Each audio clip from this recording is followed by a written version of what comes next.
මම කිව්ව ගමන් මේක තියන්න. මම කිව්ව ගමන් இப்ப மம கிவ்வ கமங் மேக தியන්න.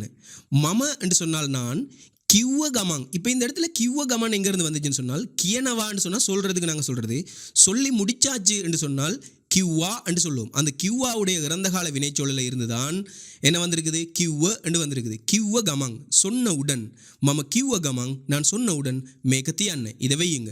ஏதோ ஒன்றை கையில் கொடுத்து சொல்றாரு மம கிவ்வ கமங் மேகத்தி அண்ணன் நான் சொன்ன உடனே நீங்கள் இதை வையுங்கன்னு சொல்றாங்க. அப்போ அந்த சந்தர்ப்பத்தில் மம கிவ்வ கமங் மேகத்தி அண்ணன் நான் சொன்னவுடன் இதை வையுங்க அப்படின்னு சொல்லி நாங்கள் என்ன செய்யலாம், இதை பயன்படுத்தி கொள்ளலாம். அடுத்தது பாருங்க, மம்மே பாடம லியன கமங் இன்னே. மம மே பாடம லியன கமங் இன்னே. மம நான், மே பாடம இந்த பாடத்தை. மே என்று சொன்னால் இந்த, நான் ஏற்கனவே சொல்லியிருக்கிறேன் மே என்று சொன்னால் இது, இந்த, இதோ, இதை என்ற அர்த்தங்கள்லாம் தரும்.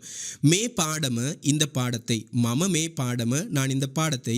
லியன கமங் லியனவா என்று சொன்னால் எழுதுறதுக்கு நாங்கள் சொல்றது லியனவாவில் வா வெட்டுப்பட்டு லியன என்ற சொல்ல கொண்டு வந்து கமனோட சேர்த்து லியன கமங். லியன கமன் சொன்னால் எழுதி கொண்டு, நான் எழுதி கொண்டு. மம்மே பாடம லியனகமங் நான் இந்த பாடத்தை எழுதி கொண்டு இன்னே இருக்கிறேன்.